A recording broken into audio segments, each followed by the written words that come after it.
Tistax titkellem fuq responsible use fejn jidħol psychoactive substances. Jiġifieri jiena ma nistax ngħid jiena responsabbli naf x'jiena nagħmel u fl-istess ħin inneħu xi ħaġa li din se teffettwa il-mod kif se naħseb u kif nirraġuna. Dan kien il-kliem ta' tabiba Anna Vella, il-Clinical Chairperson tal-Aġenzija Setqa, waqt seduta li saret b'mod konġunt aktar kmieni din is-sena bejn il-Kumitat tal-Affarijiet Soċjali u l-Kumitat tal-Familja fejn ġiet diskussa l-Policy Nazzjonali dwar id-droga f'pajjiżna.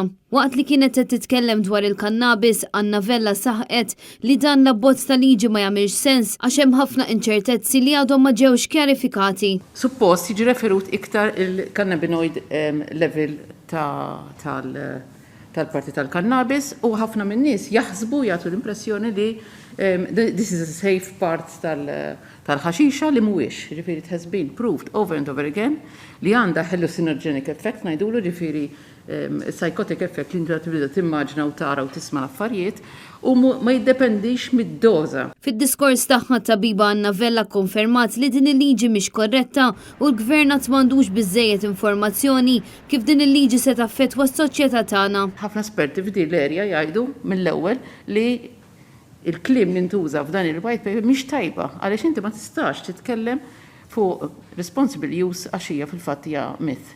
Apparti dan it-tabiba Anna Vella li hija esperta f'dan il-qasam, sostnit li din il-liġi tiskarta l-kollox l-interessi ta' tfal u tal-ġid komuni għaliex billi l-moħħ jibqa' jiżviluppa sal-età tal-25 sena l-użu tal-kannabis żgur li se jaffettwa dan l-iżvilupp. Aħna nafu li l-moħħ jibqa' jiżviluppa sa 25 sena.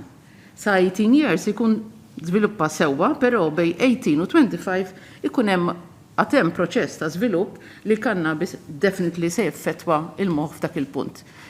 U allura bil-forsi nitkellmu li qabel dik l-età l-użu tal-kannabis mhux se tagħmel ġid il dan l-organu. F'April it-tabiba Anna Vella kienet diġà insistiet fuq il-bżonn ta' informazzjoni tanġibbli. Il-white paper tajt xi ħaġa li fil-verità ma tagħmilx sens għax jitkellem fuq 7 grammi, fuq 28 grammi u fuq pjanti. Però dak ma jfissirx kemm qed nitkellmu fuq il-livell ta' THC u cannabinoid. Ġifieri l-Olanda rajt bad, waħda bad, mhux pjanta, bad, ta' 10 kili. Ġifieri jekk jien għandi 4 pjanti minn dawk id-dar, għandi kemm irrid. Ġifieri. Minnaħa tiegħu Alfred Grixti il-kap eżekuttiv tal-Fondazzjoni għas-Servizzi Soċjali saħaq li l-Aġenzija Setqa hija definittivament kontra kafejs tal-kannabis li ġew proposti fix-xhur li għaddew. L-ewwel qed irid ikun hemm postijiet approvati fejn nies jistgħu jpejpu l-ħaxixa. Ma naqblux pereżempju mal-istant li għamlet Media House il-ġimgħa l-oħra ħanagħmel cannabis cafe. Bir-rispett kollu l-affarijiet ma jżirux hekk. Jekk aħna ħanilliberalizzaw u aħna naqblu ċertament illi nneħħu il-kriminalizzazzjoni ta' min ipejjeb u juża anke sustanzi. Ma jistax imbagħad immorru għal free for all li xagħti jgħidlek jiena ħanagħmel cannabis cafe. Minkejja dawn l-appelli tal-esperti, il-Gvern baqa' għaddej bil-liġi u 3 approva fi stadju ta' kumitat il-legalizzazzjoni tal-kannabis li jissa bħala formalità tgħaddi għat-tielet qari tagħha fil-Parlament.